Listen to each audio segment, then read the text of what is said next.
Pastor Ted Erickson is going to come and present the word tonight.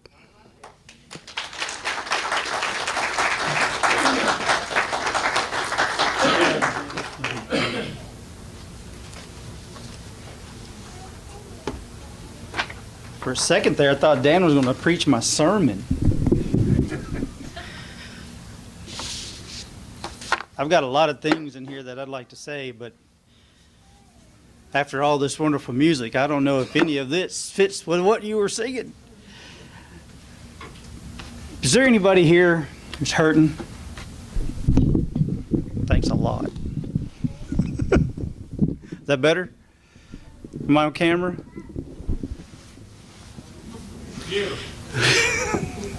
Anybody hurting tonight? Anybody know what it's like to be in pain and know there's nothing you can give yourself that'll make you feel better? Ever been lost? You ever been in the dark and you couldn't see the light? You ever been stuck on a mountain with no rope and no one you could call for help? We got down. One day my son and I, well actually both of my sons and I went fishing. And like a big dummy, I thought I could turn around in the stream and head back out. But the stream in my truck said no, and we were stuck. And we were about 40 minutes out of town. I look at my phone, and there's no cell phone service, and there's no road.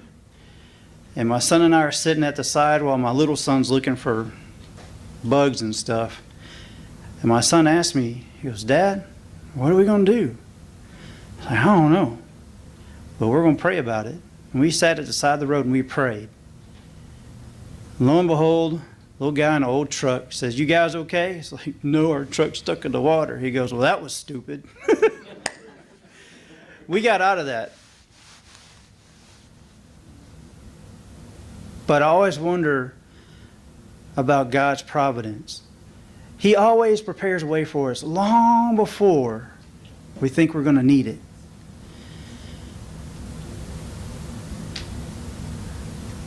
I get to work real early in the morning because I hate traffic. I love naps. I hate traffic. So I get to work early in the morning. And I'll pull up, lean my chair back, put a pillow behind my head, and wait for my alarm clock to go off. Well, for a while there, this lady, she'd pull up next to me, blaring her gospel music, waking me up, and running inside the building. And I could never catch who it was. And so one day we're walking out at the same time. She gets in the car next to me, and I go, "Miss Cassandra, is that you always playing that loud music in the morning?" She didn't say anything. She just smiles, shakes her head. She gets in her car, turns it on, turns that radio up, and plays her gospel music all the way home. This morning I'm sitting there with my head down, and my director, he walks by. He goes, "Ted, you okay?" I'm like, "Yeah." He says, "You sure?" I says, "Yeah, I'm just getting ready for the day." He goes, "You praying, aren't you?" I'm like, "Yeah, it's the only way I get through this." I work for a big telephone company called Verizon.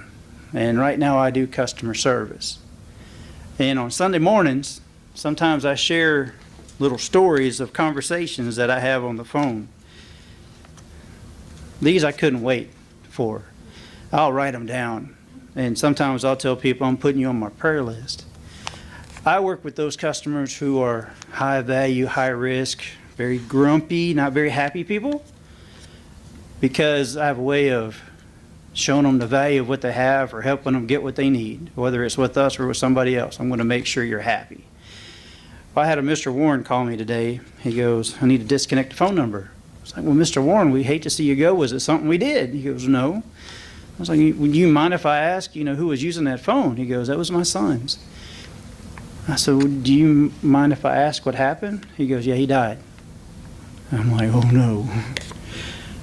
And so I asked a question that I wouldn't normally ask. I say, "Mr. Warren, do you mind if I ask what happened?" He says, "Yeah, he hung himself." I'm like, "Mr. Warren, I'm so sorry." And this is a man who pastors 3 churches. His son had tried it before, but came to God, came to Christ, and was turning his life around. And he had a real sweet little girlfriend who broke up with him, and it was more than he could handle. And me and Mr. Warren, we had a nice little conversation about life, about church, about being a pastor. And when I hung up with that phone, I could hear Mr. Warren chuckling, and I couldn't stop crying. Girl sits next to me. Hadn't been there all day, and we like to play music, to kind of bleed out all the other noise.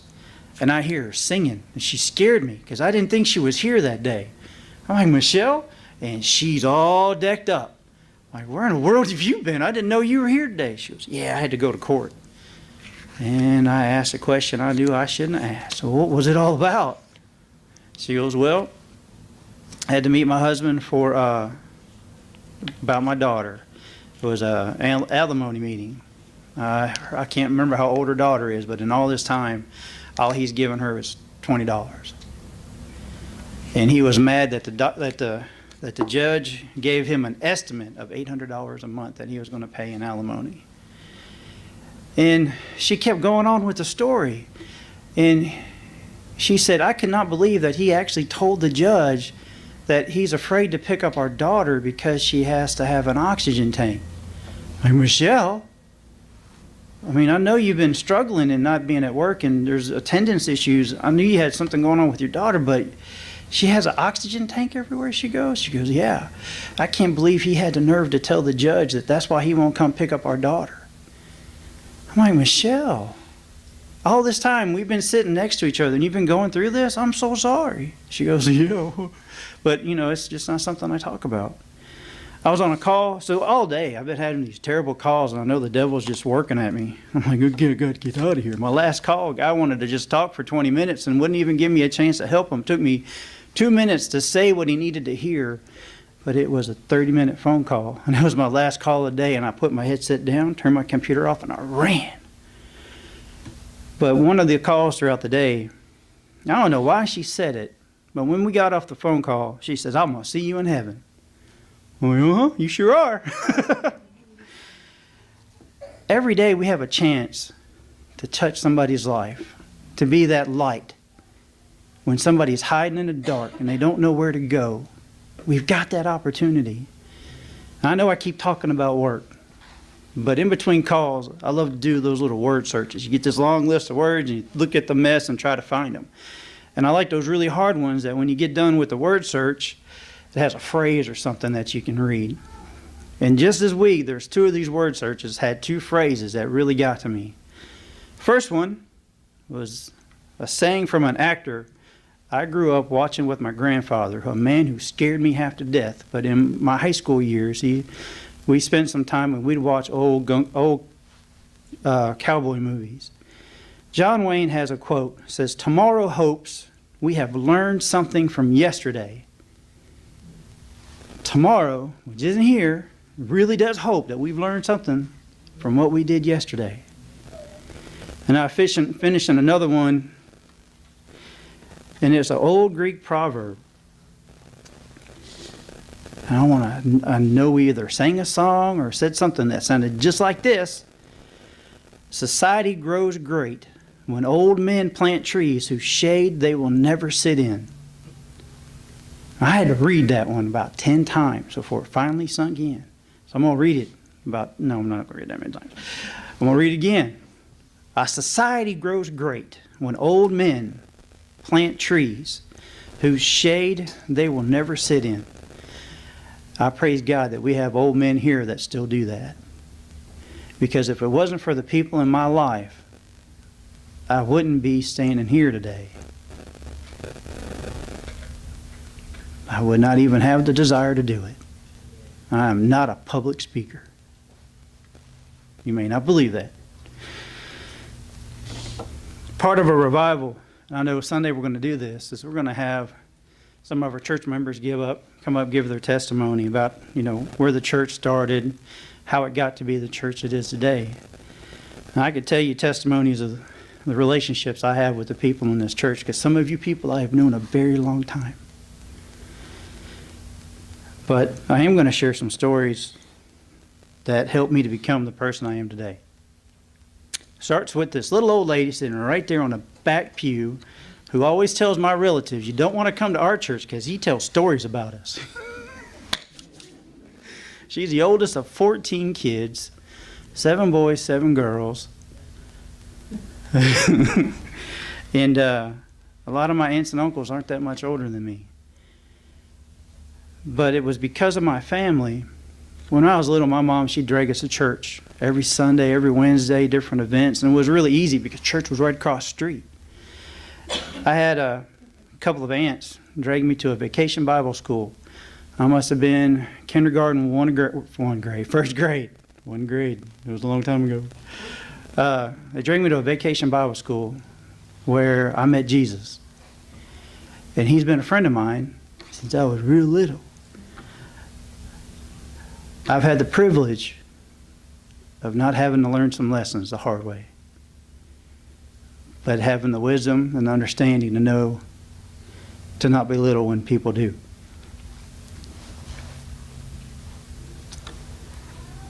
I can remember one night I was looking for my mom. We were living in Wisconsin. I was a little kid, and at bedtime, Mama doesn't disappear, but I couldn't find her. And I can remember walking in to my parents' bedroom, and there was my mom on her knees on the bed, asleep in prayer.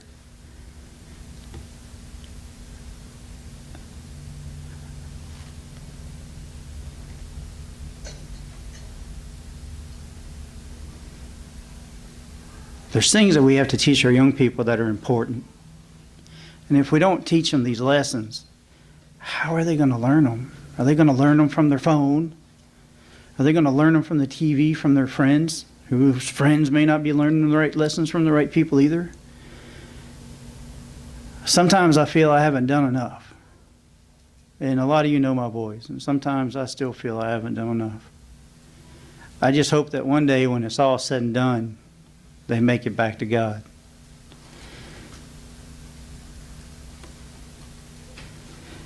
One of my favorite passages that I had to study in Greek was the story of the Good Shepherd. And I can't tell you how many times I've read that or done that as a sermon here. But in John 10, verses 27 and 28, Jesus says, "My sheep listen to my voice. I know them, and they follow me. I give them eternal life, and they shall never perish. No one will snatch them out of my hand. My Father, who has given them to me, is greater than all. No one can snatch them out of my Father's hand. I and my Father are one." Been holding on to that since I was a little boy. You know, the only thing that can take you out of God's hand is you. That's what revival is all about.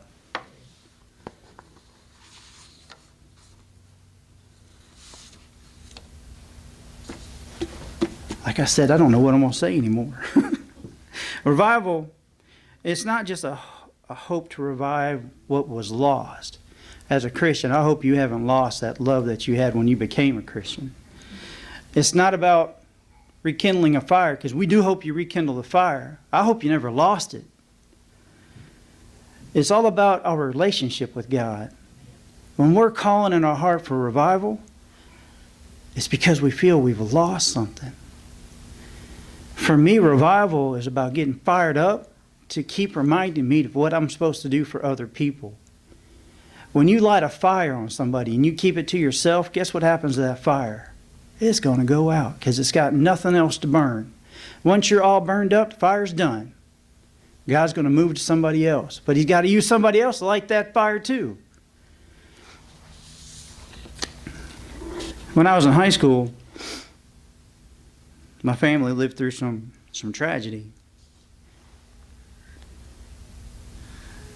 My sister was a freshman in high school, and she'd been sick with the flu. She had a virus. She was sick for a couple of weeks. And just as we thought she was getting better and about ready to go back to school, she got sick again. I came home from school, actually even before that, I can remember that morning. My mom, my dad, myself, and even my little brother, we all had our heads stuck on her door watching her sleep. We were just watching her sleep. I came home from school that Wednesday with one of my good friends, little Ming, his little Vietnamese guy. He goes, "Man, something's wrong with your sister. She won't come out of the bathroom." I'm like, well, I ain't going in there. He goes, no, seriously, I think something's wrong. Now, Ming owed my sister 45 breakfasts. Yeah, I said she owed my sister 45 breakfasts. They would play backgammon, and whoever won owed the other person breakfast. Ming was such a great backgammon player that he'd say double or nothing. And so he was up to 45. And so we were all real close with my sister. You couldn't help be close with my sister. She was like a fiery magnet. And I realized he was really worried about her. So I go to the bathroom. I'm knocking on the door. There's nothing. Open the door, and she's passed out. I can remember calling my dad as I'm trying to put dry clothes back on her because she had been in the shower with the steam. She'd been there so long that it was cold, and she was cold. And I can remember Kim just saying, "Funny, if there's something wrong with you, I'm gonna get you." And I'm like trying to get dry clothes on her, and I'm wrapping her up in a sleeping bag when my dad shows up. And I can remember asking my dad, I was like, "Why are you stopping at red lights?" It's just odd. Why are you stopping at red lights? We got to get her to the emergency room. And so he didn't stop at another red light the whole way through. She passed away that Friday from a disease called Rye syndrome. Still not a lot known about it. I'll never forget watching my dad sit by the side of her bed and that look on his face, knowing that there was something he'd really want to fix, but there was nothing he could do. There was a family. Their son was in the marching band with me. I was a senior in high school, and he was the skinniest little trombone player you could ever imagine. He looked like a trombone. He's just a skinny little kid. His name was Jerry. Jerry and his parents came to the funeral, and they introduced themselves to my parents, and they said, "We want you to come over and spend some time with us." Now, Miss Tusnick, she was a forceful personality. She was a neat lady. She wouldn't let it sit either.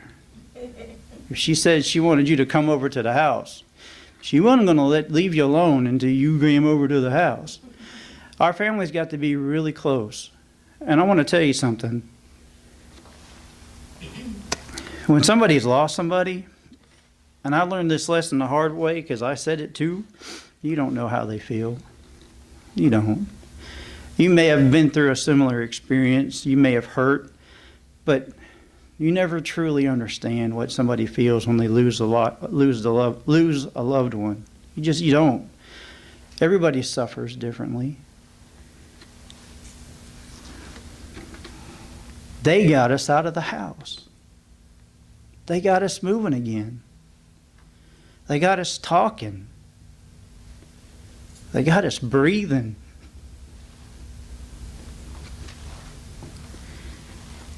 When I was in college, I don't know if Brother Dan knows about this story, but you have never heard Shakespeare until you have heard Shakespeare spoken by a true Southern belle, Miss Josephine Schuler. She was about as proper Southern as you could ever be. And she would read Shakespeare, and it was just, I don't think Shakespeare talked like that, but this is pretty cool. A group of my friends were sitting in her class, and they were all falling asleep. And Miss Schuler, she's reading Shakespeare. And she walks over, and she puts her foot in her big metal trash can. She just starts walking around. Oh, hello! She just keeps going. And that whole time, that trash can is echoing through the whole school building. She never missed a beat. But I never knew Miss Schuler was a sneaky old lady either. When I met her, I think she was about 90 years old and lived to be 130. She was special. Now, when I say she was a true Southern belle, she had the true Southern belle hairdo. And we knew she got her hair done every Thursday. Y'all know how I know she got her hair done every Thursday? Because on Wednesday, it was doing some very interesting things. But while I was in college, I was a student body president. and found out that a friend of mine was doing something I knew he wasn't supposed to be doing. Now, Mr. Dan can tell you I knew what my demerit budget was, because I would budget my demerits to the demerit. So I knew what trouble I could get into and how much it was going to cost me, or what I could do over here and say, yeah, I did that, but really this is all I did, and it would all be this. So I had a budget, and me and Dan had an understanding. That's why we got to know each other very well. I went to high school in Memphis, Tennessee, and I went to college in Itty Bitty, South Carolina, and they didn't even want you leaving campus without permission. I'm like, my parents haven't asked me to tell them where I was in over 2 years, and you want me to tell you every little thing I do? So I learned to budget my demerits. Randy had been sleeping with his girlfriend, who was a friend of mine too.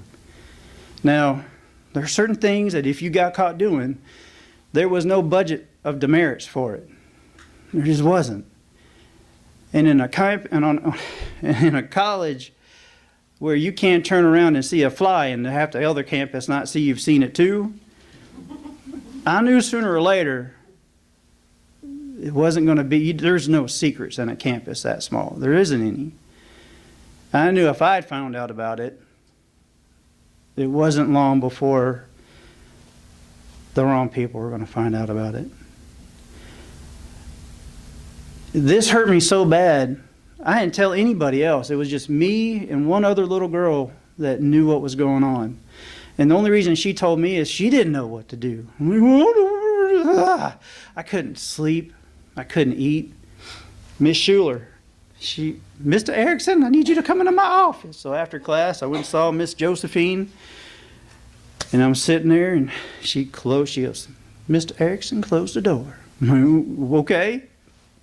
So I closed the door, and she looks me in the eyes, and she goes, Mr. Erickson, what's wrong with you? I don't know. What are you talking about, Miss Schuler? She goes, you've been moping around here like somebody stole your biscuit, and you need to tell me what's wrong. And I couldn't tell her, because it would be like ratting out a friend. But it was bothering me so much, she knew I had to get it out, or otherwise it was probably going to kill me. She goes, young man, come with me. We proceeded to act out a mission from Mission Impossible. We're sneaking through the school, and she's hiding behind plants and looking around corners. I'm like, there's nobody in the whole building. And we're just sneaking around, and she brings me over to Miss Hagler's office, and we sit down, and they proceed to drill me until I would at least tell them something. I told them that there's a couple of my friends that were doing something they shouldn't be doing. And they knew enough by what we had talked about to put 2 and 2 together. She goes, and they're like, so what are you going to do? I'm like, well, I think I need to go talk to my friend and find out what he's going to do about it. And like, I tell you what, you tell your friends that they can come talk to us, and we'll do everything we can. We can't make you any promises, but we'll do everything we can for them. So I went to Randy. Randy's a little spark plug guy built like my dad. And we're walking around campus, and I wait till I'm far enough away from campus that if he ran from me, I could catch him.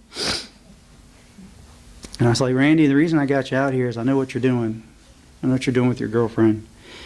He stopped, turned around to me, and he elbowed up like he was fixing to get me. And I just stood there. And just before those punches come, he took a deep breath, and he hung his head. He goes, I don't know what I'm going to do. I'm like, well, you know how small this campus is. If I know about it, and I've not been anywhere to see it, this is going to come out. I mean, you can stop doing it now and hope no one ever says anything. You know I'm not going to say anything. Right now, this is between you and God and your girlfriend. But I can tell you that Miss Schuler, Miss Hagler, will do everything they can. Would you tell them? I'm like, no, Randy, I didn't tell anybody. But they know something's going on. They just don't know who the something, what is that's going on. And I'd like to tell you that that story had a happy ending, but it didn't. I wish I could tell you that Randy finished school and went off to be the missionary that he always dreamed he wanted to be. But he didn't. I learned another lesson in college. As young people, even as adults, we like to put people on pedestals. We like to worship them and think they made rice white, think they're special people and that they can't do anything wrong. I learned you can do that, but you better be careful. I had a professor who was actually one of my pastors that I did that with. One day I'm doing my laundry in the laundry room. An ex-girlfriend of mine, Kelly, came in, and she's telling me about an incident she had with this pastor and her boyfriend at the time.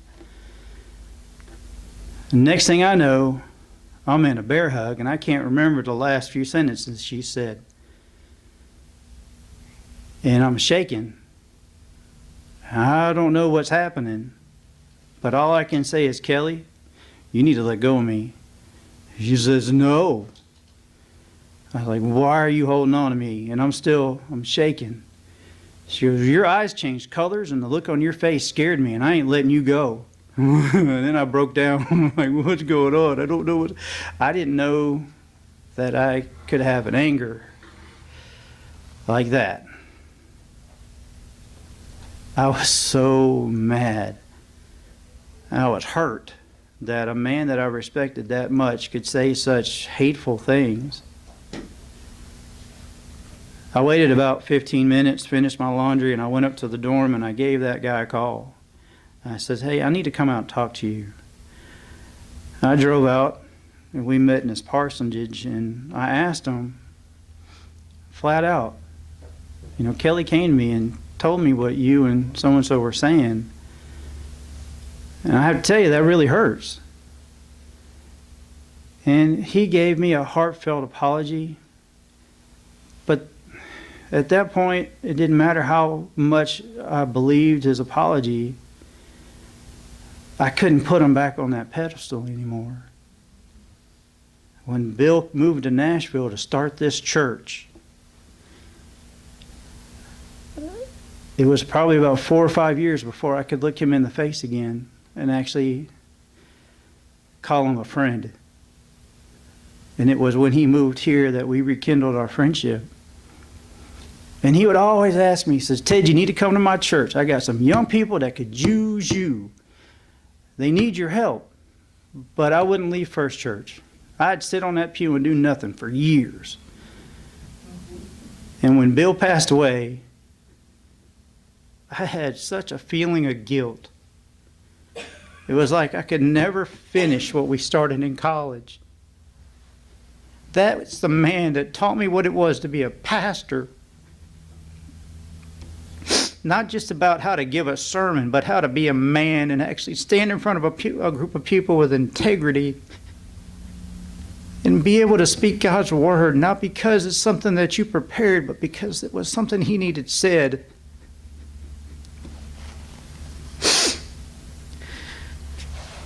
Probably the person I've prayed for the most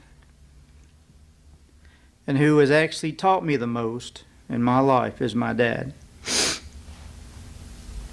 He's not a man that spent a lot of time in church, but he was a man that was raised with the golden rule. And he taught me the golden rule, not by telling me what it was, but by showing me how you lived it. Biggest example I can tell of this. First house we lived in Jacksonville, Florida, had Navy air pilots on both sides of us. People on the right, I'm going to tell you how close we got to them because I don't even remember their name. They're a white family up in Mobile, moving on up the military. Family on the side of us were the Taylors, and they were a black family. He had played college basketball, tried out for the Harlem Globetrotters. We put a pool in the backyard. My dad and Mr. Taylor got out on the pool and went down to the bottom of the deep end. My dad puts his hands up. You can just see him kind of getting close to the top of the water. Mr. Taylor puts his hands up. Whoosh! They were coming up about this far up out of the water. He was a giant. He was a giant man with a big heart. I can remember hanging out with him and his family. And years later, my dad would say, man, Mr. Taylor, he would play rough with his kids. But do you know why he played rough with his kids? We really played rough. He told my dad once, my kids need to know how to play in a really hard world. They can't be afraid. And I can remember first kid I ever got in a fight with was Rodney, his oldest son, who was a year younger than me, because Rodney wasn't afraid to play rough. But he also wasn't afraid to make up and tell you he was still your friend, which I had a hard time understanding how that worked. Another neighbor across the street from us moved in, and they were a young couple. And the husband, he walked funny, and he talked funny. I think it was in elementary school, and from my memory, I would tell you, I think he may have had MS. But all I can think of was he's too scary of a man to be outside when it's not Halloween. And I can remember he saw me outside playing. He'd always wave and say stuff, and we could never understand what he was saying. He came over while he saw me out playing, and he's trying to tell me something. And I'm so scared I don't even have the courage to run away. And the only word I could make out was Dad, and I thought he was coming after me. I was like, hold on. And I ran in the house. I got my dad. Dad came out. He goes, well, what's he want? I said, oh, no, I don't know what he's saying. He came out, and he's talking to the neighbor guy. And he's listening, and my dad is a very patient man. And so he opens up the garage door, and he pulls out our lawnmower, and the guy walks off with our lawnmower. Now, me as a father would have expected a different reaction. But when I asked my dad, it's like, what did he want? He didn't give me that, what do you think he wanted, look or conversation. He goes, he wanted to borrow our lawnmower. I'm like, okay. And this is where the golden rule comes in. That man brought our lawnmower back. To me, I said, hold on. I got my dad. My dad, talked to the guy, and he walked off, and he stood there looking at that lawnmower. And he looked at me, and he looked at a lawnmower. Now, something I would learn as I got older is my dad didn't loan out his tools. You didn't borrow my dad's tools unless he was helping you with a project. That was it. He didn't loan out his stuff. That lawnmower looked like a brand new lawnmower. He had cleaned it top to bottom, inside and out. My dad just standing there looking at it. And I can remember saying, now that's how you borrow a lawnmower. And when he walked that lawnmower into the garage, that's the example he used to tell me about the golden rule. And so every time I think about the golden rule, I think about that lawnmower. In Matthew, Jesus says, which of you, if your son asks for bread, will give him a stone? Or if he asks for a fish, will give him a snake? If you then, though you are evil, know how to give good gifts to your children, how much more will your Father in heaven give good gifts to those who ask him? And everything do to others what you would have them do to you. For this sums up all the law and the prophets. The people in our lives make a big impact on who we are and who we're going to become.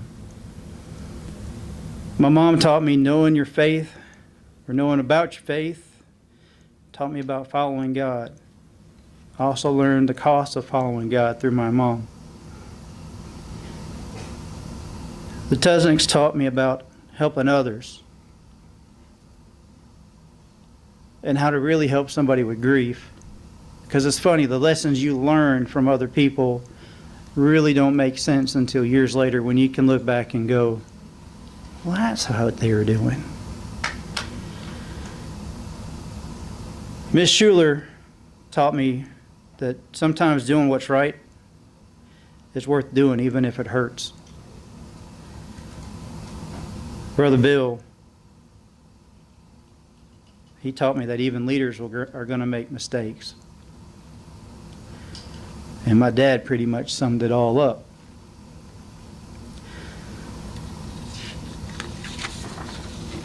Now I was told I had an hour and a half tonight.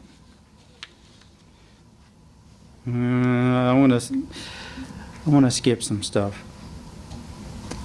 Not because it's not important, but it was a recap on all the things that Dan's been telling us over the last few weeks. The one thing I will share, when he was going through Chronicles 7:14. I'm sorry, 2 Chronicles. It's been a long day. 2 Chronicles 7:14. It's talking about God and his relationship with his people. And to sum it up, God says, humble yourself, pray, seek my face, and turn from your wicked ways. Then I will hear from heaven, and I will forgive their sins and heal their land. You want to find revival? You want to find that path you're looking for that you fell off of? Or the one you're on, but it's so dark outside you can't see where your feet are going? You humble yourself. You fall asleep, and prayer sleep is a real thing. As my mama showed me. Humble yourself. You get on your knees and you pray. It's a humble thing, getting on your knees and having a bunch of people lay hands on you. You pray. I tell my boss, I was like, I can't get through these crappy calls you make me take if I don't pray every day. And he walks off laughing and shaking his head. You're about right. Seek my face. Do you know that Moses was one of the only, I think the only person that ever saw God face to face? And do you know that because Moses could see God face to face, that his face glowed and he would cover it up so he could have conversations with normal people? He wants us to see him face to face. And you know, because Jesus died on the cross, Jesus came to earth, became a human just like us, died on the cross with our sins, and is now back in heaven. He can stand in the face of our sin and look us face to face and say, it's okay, you're forgiven.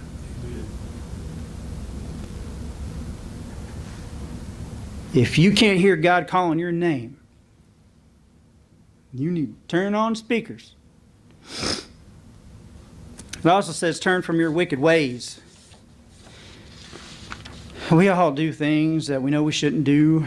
I don't care how close you follow the scriptures or how close you live the law or how much you believe and you love Jesus. You're not always going to do the right thing. I don't care how hard you try, because the more you try, the more you're going to fall. You ever watch Survivor? You can stand on that post as long as you want to. Until you can't stand on it anymore, you're going to fall off. Everybody's always falling off the post. Unless they were the last one standing, and I can guarantee you they weren't far from it either. Turn from those wicked ways. And then God says, then I will hear from heaven, and I will forgive you of your sins. And I'm going to heal you. And yes, I reinterpreted that scripture because I feel God would say the same thing to each one of us if he was looking us eye to eye.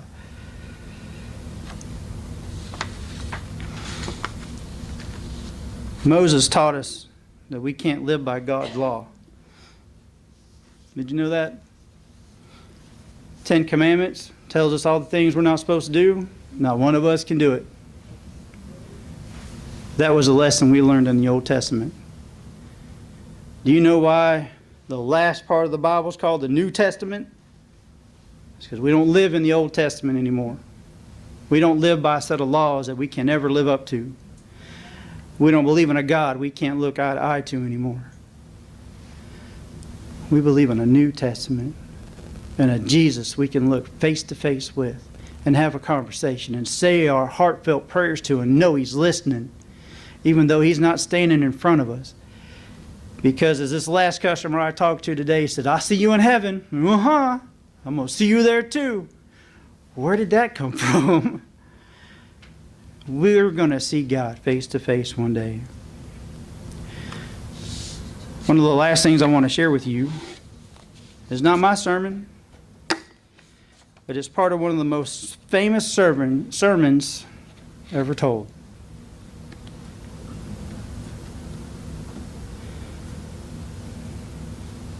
Now, when Jesus saw the crowds, he went up on a mountainside and sat down. His disciples came to him, and he began to teach them. He said, "Blessed are the poor in spirit, for theirs is the kingdom of heaven. Blessed are those who mourn, for they will be comforted. Blessed are the meek, for they will inherit the earth. Blessed are those who hunger and thirst for righteousness, for they will be filled. Blessed are the merciful, for they will be shown mercy. Blessed are the pure in heart, for they will see God. Blessed are the peacemakers, for they will be called the children of God. Blessed are those who are persecuted because of righteousness, for theirs is the kingdom of heaven. Blessed are you when people insult you, persecute, and falsely say all kinds of evil against you because of me. Rejoice and be glad, because great is your reward in heaven. For in the same way they persecuted the prophets who were before you." I knew I should have used my Bible for this, but I left off the last of that verse. I'm sorry. Sometimes as a church, we're our worst enemy. All those blessings that you heard in that Beatitudes is what I was learned they were called. Blessed, blessed, blessed, blessed. Those are the things that as the God's light on this earth, we're supposed to be showing to other people.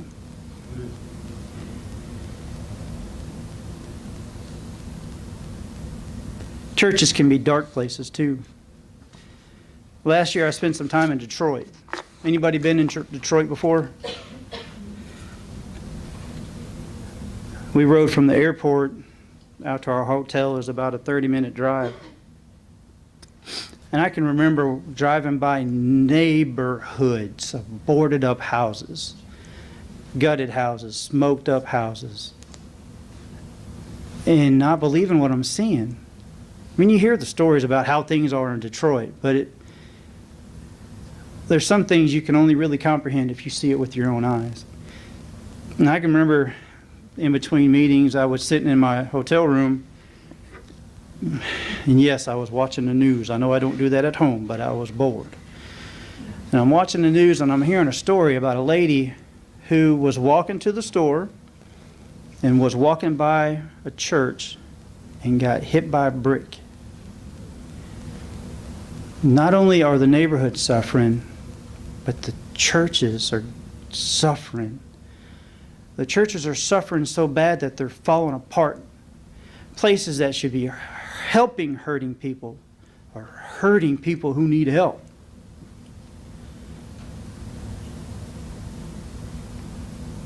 What kind of church is our church or anybody's church where somebody has to walk around it to feel safe? One of the blessings I get from this church is we don't have somebody we pay to clean it. We have a sign-up list, and we take turns. I know sometimes we wonder who's going to do next month because nobody signed up for it. But we have never paid anybody to clean our church. We take care of this place ourselves.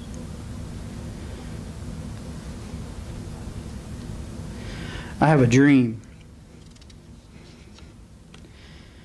Not that kind of dream, but I do have a dream for this church. A dream on one night that we had a sanctuary up here on the hill. That there's a big cross on top of it. And it was so bright you couldn't help see it as you drove past it on the interstate. It was a light up on a hill.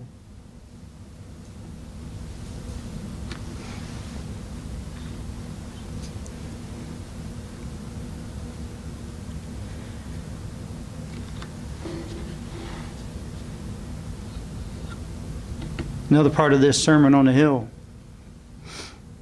One occasion, an expert in the law stood up to test Jesus. Said, "Teacher," he asked, "what must I do to inherit eternal life?" Jesus was a smart man. He's going to answer you with a question. So, well, what is it? What is written in the law? He replied. How do you read it? This man was a lawyer. Well, he says, love the Lord your God with all your heart, with all your soul, and with all your strength, and with all your mind, and love your neighbor as yourself. Golden rule. He answered, Jesus says, you have answered correctly. Do this and you will live. Now I sell phones and price plans. And when I tell somebody I can give them a real good deal, you know what they do? I don't believe you. There's got to be some string attached. What are you not telling me? Is this going to go up in 6 months? I'm like, no, ma'am. Everything I'm telling you is exactly what it's going to be. I promise. Can you put that in writing? A lawyer wants to take Jesus' word for his word. What's he do? But he wanted to justify himself, so he asked Jesus, well, who is my neighbor? So who is your neighbor? Well, I got a room full of neighbors right here. In reply, Jesus said, a man was going to Jerusalem from Jericho. No, going from Jerusalem to Jericho. He was on a road, walking, when he was attacked by robbers. They stripped him of his clothes, beat him, and went away, leaving him half dead. A priest happened to be going down the same road, and when he saw the man, he passed by on the other side. So to a Levite, when he came to the place and he saw him, passed by on the other side. But a Samaritan, as he traveled, came where the man was, and when he saw him, he took pity on him. He went to him and bandaged his wounds, pouring on oil and wine. Then he put the man on his own donkey, brought him to an inn, and took care of him.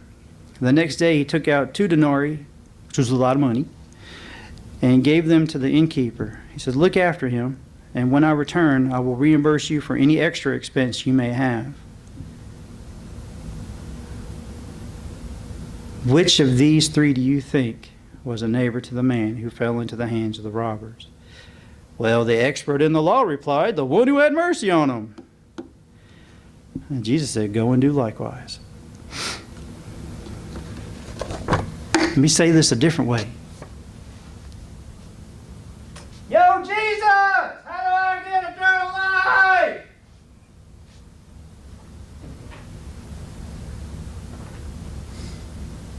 Teacher, tell me how I get to heaven.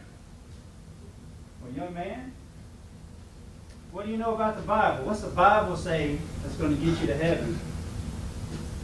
Do the right thing, be nice to my mom and dad, and believe in God with all my heart and all my mind, and love my neighbor like I love myself.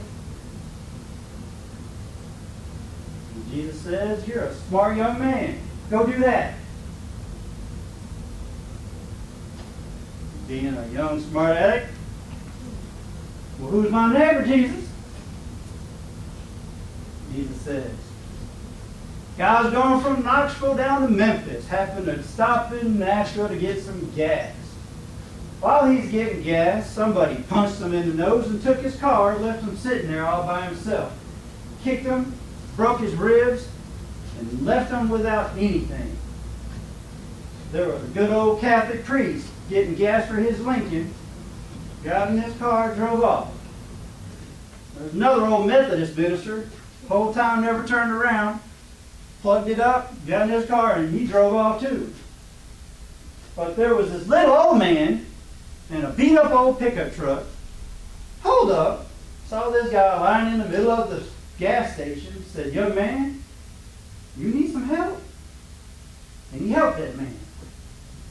Now, young man, who do you think that man's neighbor was? The guy in the old pickup truck. Well, go do that. I tell people on the phone, you can go just about anywhere in Nashville. You'll never know who you're rubbing shoulders with. It could be a singer, it could be an actor, it could be anybody. But I can tell you what you're not going to see. You're not going to see a paparazzi. You're not going to see people bothering people. And I told that to somebody on the phone. She goes, you know what? My son plays for the Chicago Bears.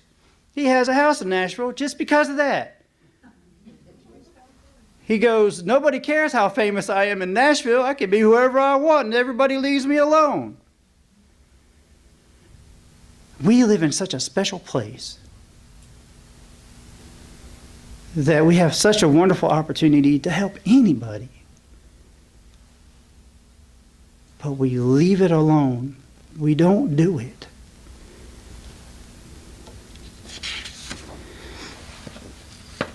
I have a dream for this church. I dream that this church will continue to be like the people in my life who have shown me how to be courageous,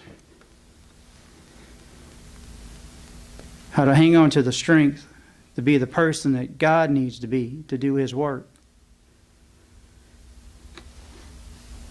The last book of the Bible, the last chance to read God's Word, says you are the salt of the earth. But if the salt loses its saltiness, how can it be made salty again? It is no longer good for anything except to be thrown out and trampled underfoot. You don't get revival, you're going to lose your salt. You're going to be thrown out. You're going to be taking yourself out of God's hand.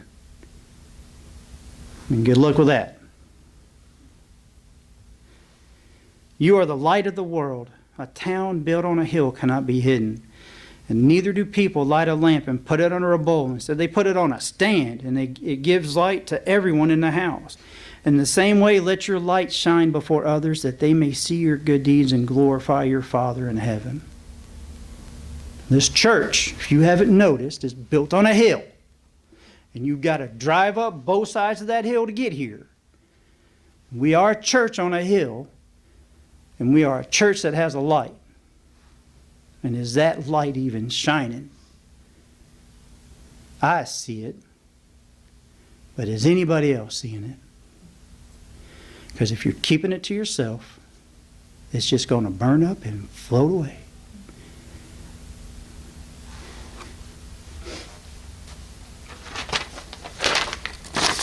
See, I promise, I really do these.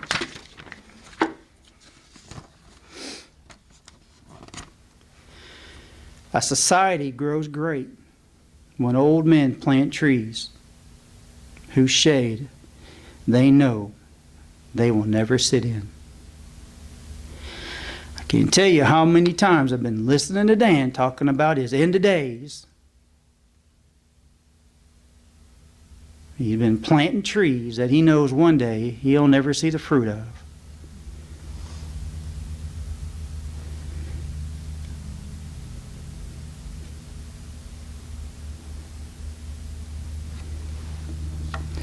We need to do a better job of letting God's light shine through us.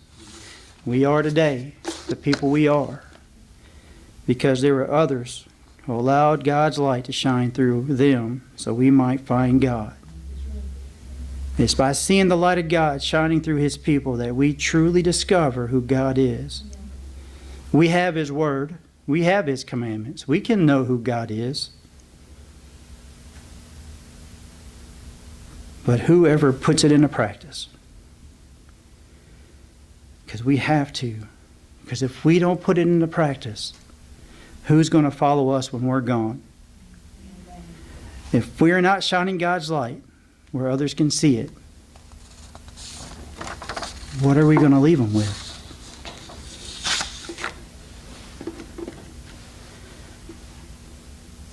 End of the book, Revelations. The Good Shepherd. He stands on that hill and he says, "Here I am. I stand at the door and knock. If anyone hears my voice and opens the door, I will come in and I will eat with that person and they with me." Doing Bible study one night, I asked a group of men, if somebody said they wanted to become a Christian, what would you do? I would take them to you or Brother Dan. Oh, gosh. I pulled out my Bible. I turned to Revelations chapter 10, 9, 11, and 13. If somebody wants to become a Christian, you tell them this right here. If you declare with your mouth that Jesus is Lord and you believe in your heart that God raised him from the dead, you will be saved. For it is with your heart that you believe and are justified. And it is with your mouth that you profess your faith and are saved. As Scripture says, anyone who believes in him will never be put to shame. For everyone who calls on the name of the Lord will be saved. Is God calling your name? And are you hearing it? Are you hearing that you might be somebody who could be doing more than you are right now? Do you feel God tugging on your heart telling you you need to be more than a pew-sitting Christian?